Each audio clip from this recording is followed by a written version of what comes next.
Pendalaman materi IPA kedua, soal dan pembahasan. Anak-anakku, sebelum Ibu melanjutkan pembahasan soal, terlebih dahulu Ibu mohon maaf, karena dalam soal yang Ibu buat ini hanya menyediakan 3 opsi, yaitu pilihan dari A sampai C. Sedangkan nanti ketika kalian ujian, maka soal-soalnya adalah mempunyai 4 pilihan, yaitu pilihan A sampai D. Baik, kalian mengerti? Nah, di sini mengapa hanya sampai C? Karena mengingat waktunya yang sangat sempit. Baik, kita mulai dengan soal yang pertama. Nomor 1, urutan siklus hidup katak yang benar adalah A. Telur, kecebong tanpa kaki, kecebong berkaki, katak berekor, katak dewasa. Yang B. Telur, berudu, katak dewasa. Yang C. Berudu, berudu, katak berekor, katak dewasa. Baik, manakah yang benar? Iya, yang benar jawabannya adalah A, yaitu dimulai dari telur, kecebong tanpa kaki, kemudian bermetamorfosis, cebongnya tumbuh kaki, kemudian bermetamorfosis lagi menjadi katak muda, yaitu kataknya masih berekor, dan kemudian menjadi katak dewasa. Jawaban adalah A. Nomor 2, tentang gaya. Gaya yang digunakan adalah, di sini ada gambar bahwa anak sedang bermain ketapel. Kita ketahui ketapel terdiri dari karet. Nah, gaya yang digunakan adalah ya, gaya pegas. Lanjut, nomor 3. Ketika alat ini digunakan, terjadi perubahan bentuk energi. Alatnya adalah lampu senter. Nah, ketika lampu senter ini digunakan, akan terjadi perubahan energi. Kalian tahu bahwa di dalam lampu senter ini terdapat batu baterai. Nah, batu baterai adalah bahan kimia. Jadi jawabannya adalah A. Listrik menjadi kimia menjadi cahaya. B. Kimia menjadi listrik menjadi cahaya. C. Kimia menjadi listrik menjadi panas.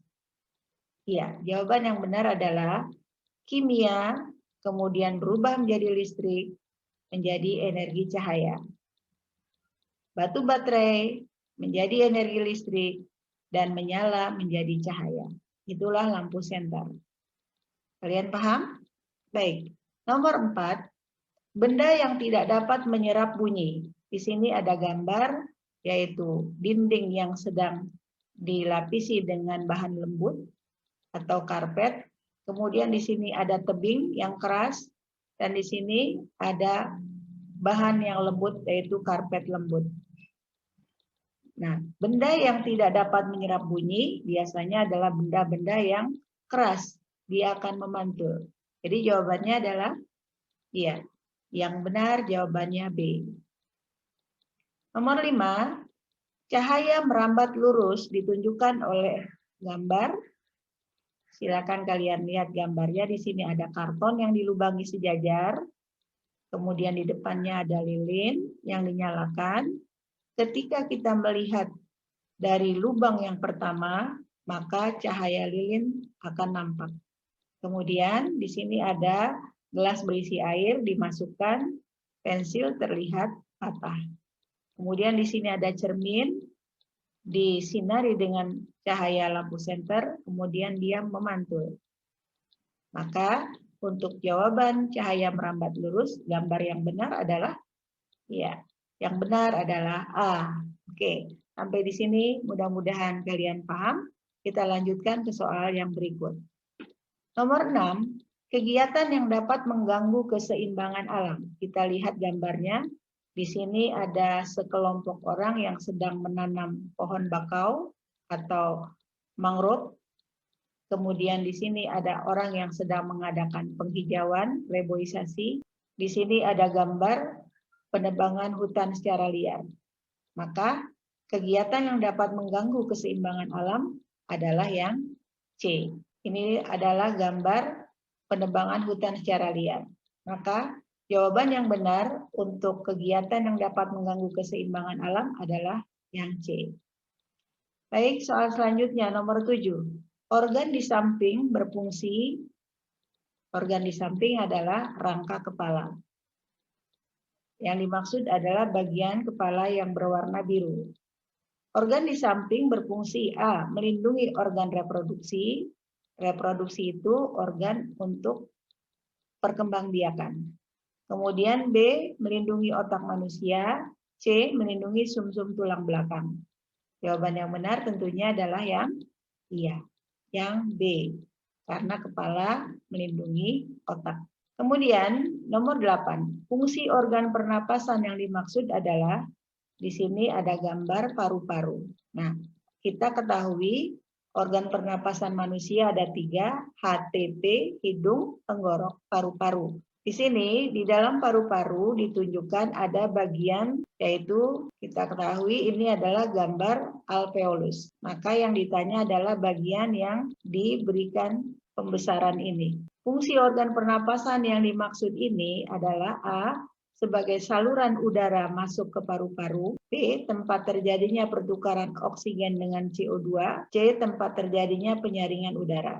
Jawaban yang benar adalah jawaban yang benar adalah B, yaitu alveolus, tempat terjadinya pertukaran oksigen dengan karbon dioksida. Lanjut, nomor 9. Hewan-hewan ini bernapas dengan, hewan ini adalah belalang, kemudian kupu-kupu. Nah, belalang dan kupu-kupu adalah serangga.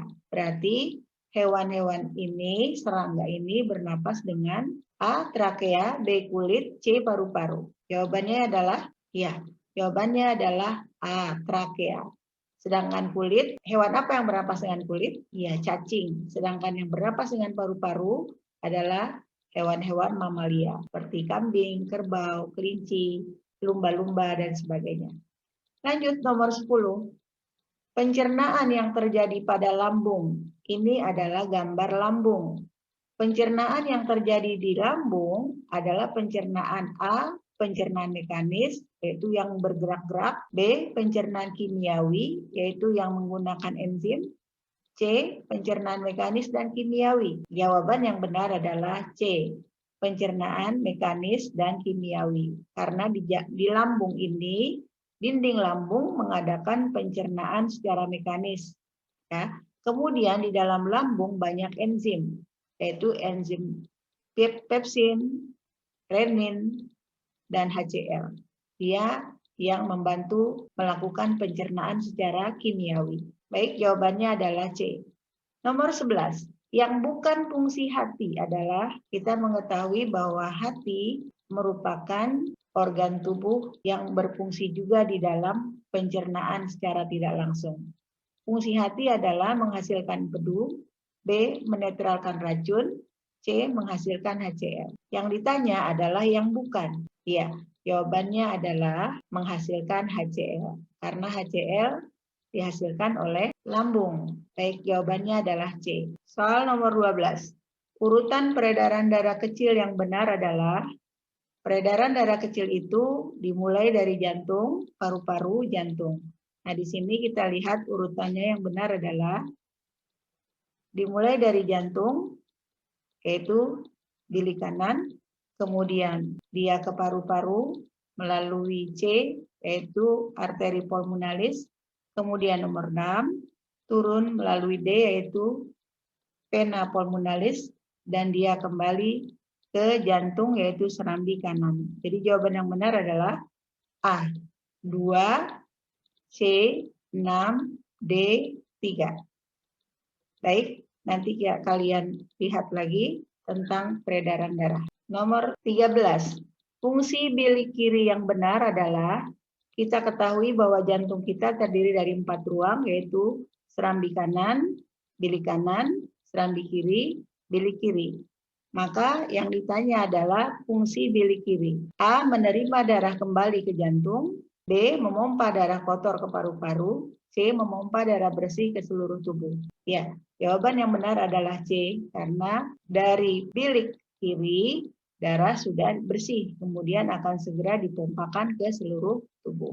Nomor 14. Pada rantai makanan ini adalah padi dimakan tikus, tikus dimakan ular, ular dimakan elang, elang diuraikan oleh mikroba. Nah, yang ditanyakan adalah peranan ular. Karena ular adalah konsumen, maka dia adalah konsumen yang kedua. Jawabannya adalah konsumen tingkat 2 yang B. Lanjut, nomor 15. Rantai makanan di samping terjadi pada ekosistem. Rantai makanan kita lihat di sini ada tumbuhan. Tumbuhannya adalah sayuran. Sayuran dimakan ulat, ulat dimakan burung, burung dimakan kucing, kucing dimakan atau kucing diuraikan oleh bakteri. Nah, karena di sini yang berperan sebagai produsennya adalah sayuran, maka kita harus mengetahui di manakah ekosistem sayuran. Ya, jawaban yang benar sayuran adanya di kebun. Jadi jawabannya adalah C. Lanjut, nomor 16. Perpindahan kalor secara radiasi yang benar adalah secara radiasi itu adalah secara langsung tanpa zat perantara. Jadi di sini ada gambar A, api unggun, B, memasak air, C, membakar atau memanaskan sebatang besi. Ya, jawabannya adalah yang A. Karena api unggun nomor 17. Tujuan pemasangan rel kereta api dibuat renggang adalah, kita lihat di sini pemasangan rel kereta api dibuat renggang, ada celah. Nah, tujuannya yang benar adalah A, untuk penghematan bahan material, B, untuk menyediakan ruang muai agar tidak melengkung, C, malam hari rel kereta api kembali seperti asal. Yang ditanya adalah tujuannya. Ya, karena tujuannya berarti jawabannya adalah yang B, menyediakan ruang muai agar tidak melengkung ketika terjadi radiasi. Baik. Bisa dipahami, mudah-mudahan kalian bisa mengikutinya karena sudah Ibu informasikan untuk melihat-lihat kembali pelajaran kelas 4, mengulang-ulang kembali pelajaran kelas 5. Kita lanjutkan soal nomor 18. Akibat adanya penebangan hutan berkaitan dengan siklus air adalah A, hilangnya tempat tinggal bagi hewan-hewan hutan, B, berkurangnya O2 atau oksigen di udara karena tumbuhan adalah penghasil oksigen. C, berkurangnya cadangan air tanah karena tidak ada akar tumbuhan yang menyerap air. Jawaban yang benar adalah, kita lihat di sini yang ditanya adalah berkaitan dengan siklus air. Kalau yang A, hilangnya tempat tinggal bagi hewan-hewan hutan, betul. Kalau hutan ditebangi, maka hewan-hewan hutan yang tinggalnya di pepohonan kehilangan tempat tinggal. Tapi bukan itu yang ditanya. Kemudian berkurangnya oksigen. Betul, ketika pohon ditebangi, oksigen akan berkurang karena tumbuhan adalah penghasil oksigen. Tapi yang ditanya adalah kaitannya dengan siklus air. Nah, jadi jawaban yang benar adalah yang C, yaitu berkurangnya cadangan air tanah karena tidak ada akar tumbuhan yang menyerap air. Baik, bisa dipahami? Mudah-mudahan bisa ya. Kita lanjutkan soal yang ke-19. Nomor 19, kegiatan manusia yang dapat mengganggu daur air adalah A, reboisasi, B, betonisasi, C, menggunakan air bekas cucian beras untuk menyiram tanaman. Mana kegiatan manusia yang mengganggu daur air? Reboisasi artinya adalah penanaman kembali atau penghijauan. Betonisasi, semua bagian tanah tidak ditinggali untuk resapan air tapi diaspal. C, menggunakan air bekas cucian beras untuk menyiram tanaman. Ini justru bagus untuk penghematan air. Yang mengganggu adalah, iya, jawaban kamu benar, yaitu B, betonisasi, yaitu semua diaspal. Sehingga tidak ada bagian tanah yang bisa menyerap air. Lanjut, nomor 20. Atau pertemuan yang terakhir kita bahas nomor 20. Di sini dari tabel di samping yang termasuk zat murni atau zat tunggal adalah, kita sudah pelajari, zat murni adalah zat yang hanya terdiri dari satu zat saja. Sedangkan campuran adalah terdiri dari dua zat atau lebih. Contoh di sini ada emas, aluminium, udara, kopi, perak. Nah, jawaban yang benar adalah iya. Zat murni adalah emas, aluminium, dan perak. Sedangkan udara merupakan campuran dari berbagai unsur, namun dia campuran yang homogen. Ya. Kemudian kopi juga merupakan campuran, tapi dia campuran yang heterogen, bisa dipisahkan. Baik, jawaban kita yang nomor 20 adalah 1, 2, dan 5. Emas, aluminium, dan perak. Baiklah, pembahasan kita 20 soal terdiri dari materi kelas 4 dan materi kelas 5 sudah selesai. Di sini ada NB, nambah ya. Untuk memperkaya soal latihan, silakan kalian coba mengganti-ganti variabel. Baik, pembahasan kita 20 soal berasal dari materi kelas 4 dan kelas 5 sudah selesai. Di sini ada catatan, yaitu untuk memperkaya soal latihan, silakan kalian coba mengganti-ganti variabel soal. Misalnya soal nomor 2, coba diganti dengan gambar lain. Misalnya buah yang jatuh dan sebagainya. Kita lihat soal nomor 2. Baik, soal nomor 2, gaya yang digunakan adalah seandainya gambar anak yang sedang bermain ketapel ini kalian ganti, yaitu dengan gambar pohon dan buah yang jatuh dari pohon, maka pilihan jawaban yang benar adalah gaya gravitasi. Karena gravitasi adalah benda-benda ditarik jatuh ke bumi. Atau kalian bisa ganti pula ini dengan gambar anak yang sedang naik sepeda. Anak yang sedang mengayuh sepeda, maka nanti jawabannya disediakan berbeda lagi, yaitu ada gaya otot di situ. Atau ketika anak mengerem, di situ ada gaya gesek. Baik, soal yang lain juga bisa kalian ganti. Misalnya nanti di sini yang kalian ganti adalah daur hidup katak. Nah, demikianlah yang dimaksud dengan mengganti variabel-variabel soal. Karena waktu kita sangat sempit, maka soal yang dicontohkan masing-masing hanya satu macam. Kita akan lanjutkan selanjutnya nanti dengan pertemuan yang ketiga, yaitu pembahasan soal-soal kelas 6 dan materi kelas 6, yaitu semua bab dari bab 1 sampai dengan bab 7. Silakan kalian persiapkan dari sekarang, kalian ulang-ulang dan kalian lihat kembali soal-soal materi kelas 6. Ibu ucapkan selamat belajar, yakinlah bahwa kalau kita bersungguh-sungguh, kita pasti akan bisa. Allah akan memudahkan apabila kita berusaha. Kita ucapkan hamdalah, kita tutup pertemuan kita dengan membaca Alhamdulillahirabbil alamin. Wassalamualaikum warahmatullahi wabarakatuh.